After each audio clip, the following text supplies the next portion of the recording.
Olha só, eu sou fascinado por psicanálise. Eu acho incrível. Eu fiz formação em Freud e Lacan, especificamente. Eu fiz terapia há muito tempo, era Freud, depois o meu terapeuta começou a lacanear. Né? Esse verbo é bom, hein? Lacanear. Eu acabei de inventar. Não, é porque no mundo lacaniano tem essas piadas, né? Ah, é? Lacanagem, lacanino. Lacanagem no sentido de que para estudar Lacan você tem que aprender uma outra língua. E não é o francês, no caso. Sei. E lacanagem porque o mundo da psicanálise é um mundo bastante, digamos assim, onde acontece todo tipo de situação. Imagino. De disputa política. Imagino. Não é diferente da universidade em geral, na verdade. Uhum. É que se espera que no mundo da psicanálise as pessoas sejam maduras, mas isso não quer dizer que são, de fato. São pessoas, né? Que nem nós. Exatamente. E um bando de maluco também, né? Cá entre nós. Eu tô no meu lugar de fala porque eu sou artista. É maluco também. Exatamente. A gente usa a arte para seguir em frente, né? É a forma que a gente tem de, né? Encarar. É verdade. Você acha que a filosofia e a psicanálise conversam? Olha, na minha experiência de formação, elas conversaram bastante. Porque foi a psicanálise que me levou para a filosofia. Quando eu estava no 2º ano na faculdade de medicina, eu já tinha lá minhas questões. Quando eu projetava o futuro em medicina, eu dizia, bom, não acho que eu quero ser médico e tal. Então, eu tive aquela ideia que todo estudante de medicina em crise com a medicina e com a paixão secreta pelas humanas, que é a questão de todos, meu pai, meu avô, minha irmã, meu filho, todos os médicos da família têm paixão pelas humanas. Sei. E eu fui o único que chutei o balde e fui para as humanas. Quem me fez isso foi a psicanálise, porque eu comecei a estudar Freud no 2º ano para resolver meu problema com a medicina. Entendi. Pô, você é psiquiatra, psicanalista, então, médico, mas não sou muito. Mas aí a psicanálise me deu vontade de aprender a pensar no sentido mais largo, com conceitos. E aí eu fui para a filosofia. Então, para mim, dialoga e dialogou muito. Mas eu acho que, independente disso, não há dúvida que dialoga psicanálise e filosofia. Mas você fez quanto tempo de medicina? Você ia se especializar em quê? Medicina? 5 anos eu fiz. E largou? Eu larguei, eu fui para filosofia, para graduação, né? O curso ficou lá trancado e fiz teatro na época meio louca, assim. Eu gosto muito de teatro. Viu? Tá vendo? Meio louca, teatro, né? E a minha ideia era a seguinte, se der errado, eu volto para medicina, sigo o plano A, que era o plano ser psiquiatra ou psicanalista, mas não deu errado.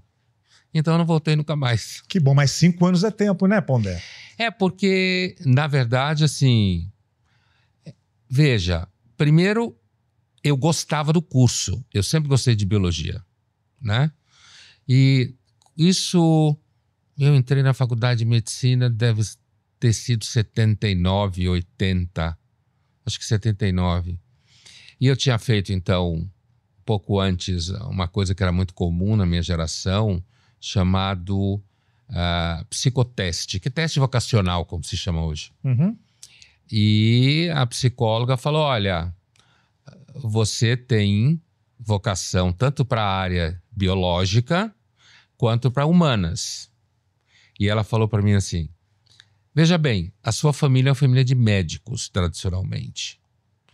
Se você entrar em medicina, você entra e faz qualquer coisa na vida. Então, acho que você devia fazer medicina. Aí eu fiz. Foi assim que aconteceu. E eu gostava do curso e isso é esse tipo de salto, digamos assim, mortal, que você pode se arrebentar. Porque medicina é uma das profissões mais desejadas por todo mundo em relação aos filhos. Apesar que meu pai não me impressionou nem um pouco quando eu tomei essa decisão. Então, levou tempo. Eu fui para Israel, voltei, morei no kibbutz, voltei, prestei história, voltei para medicina. Então, veja que eu estava assim entre a medicina e umas queridas amantes à minha volta.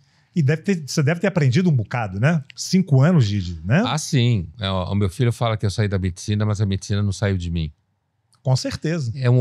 E principalmente num certo olhar sobre a realidade, né? Assim, eu lembro quando eu estava, talvez no primeiro, segundo, acho que isso foi coisa do primeiro ano de graduação na USP de Filosofia.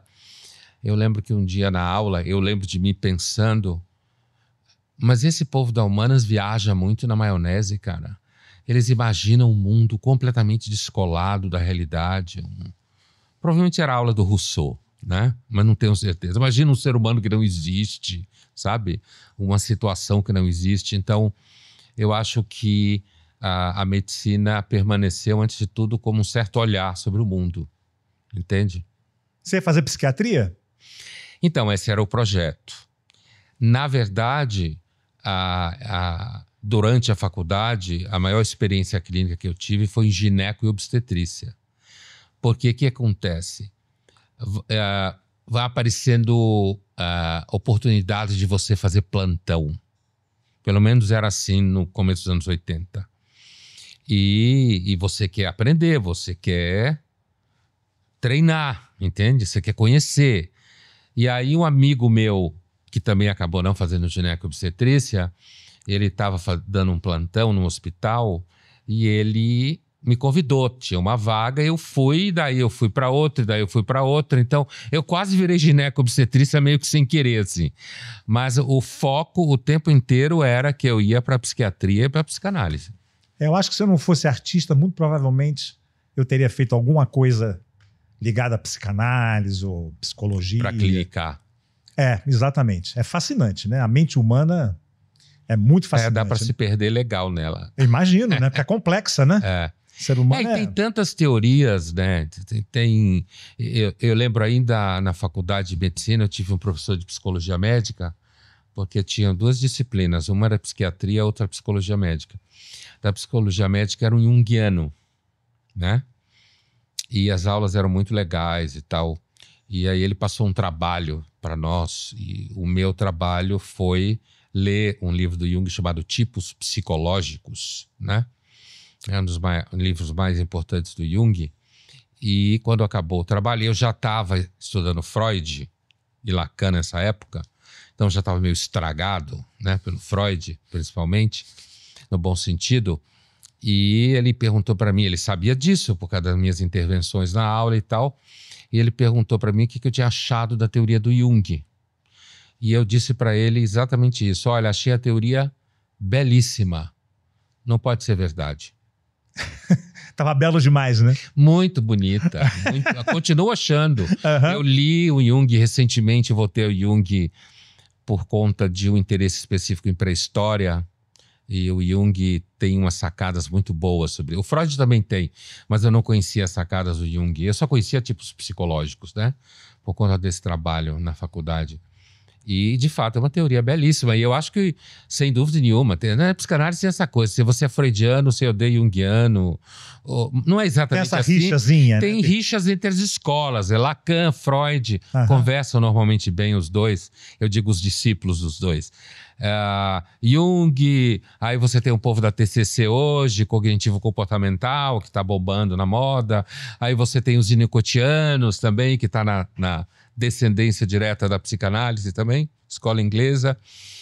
Mas eu acho que Jung era um homem de um repertório monstruoso, né? Um sujeito, principalmente, a teoria junguiana, ela é profundamente religiosa.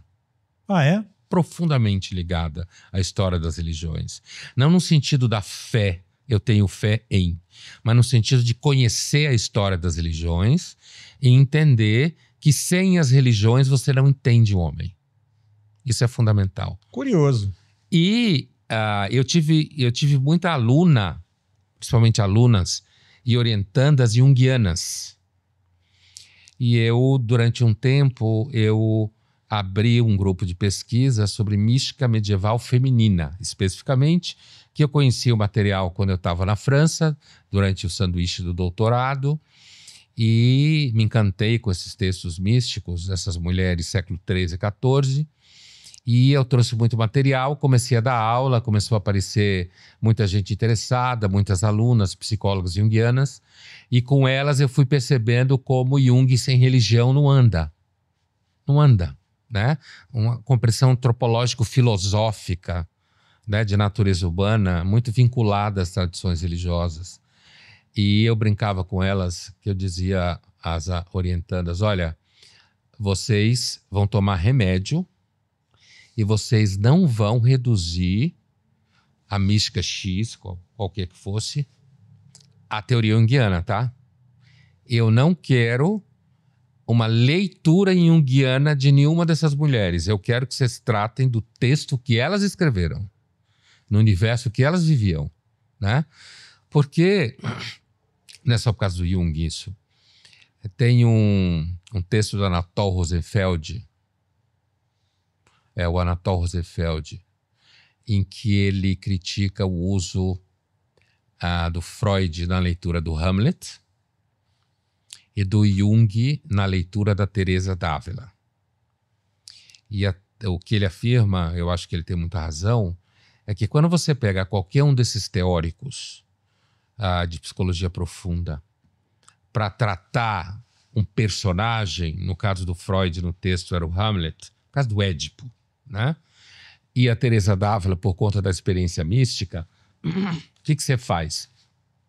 Você parte do teórico, Freud, Jung ou qual for, você vai até o objeto, no caso era o Hamlet ou a Teresa d'Ávila, ou podia ser a mística Marguerite Porret, Mertille de von Magdeburg, Radevir de Antuérpia, seja lá qual for. Aí você pega o objeto aqui, mas no fundo o que você quer é do objeto voltar para o teórico. Entende? Entendi. Você quer provar que naquele objeto está essa teoria aqui. Então é o seguinte, você pega o Freud para estudar o Hamlet, mas na realidade você vai ao Hamlet para provar a teoria do Édipo do Freud. Eu acho esse argumento, assim, arrasador. Interessante. Agora, uma coisa que eu observei é que o pessoal os analisandos, né, os pacientes que fazem terapia, a gente é sempre Freud e Lacan. Eu não conheço ninguém que tenha feito análise com um profissional junguiano. Ele não é tão popular, né? Eu diria assim, entre aspas, comercialmente, vamos dizer assim. Não, assim, olha, não existem muitos analistas junguianos. O Winnicott é um teórico, de certa forma, um pouco mais recente no Brasil, né? Mas Jung não, tem muita gente. Inclusive tem uma fama engraçada que o analista mais caro, analista não, né? O psicólogo analítico, que é o nome técnico para a teoria junguiana, os junguianos são os mais caros. Por quê?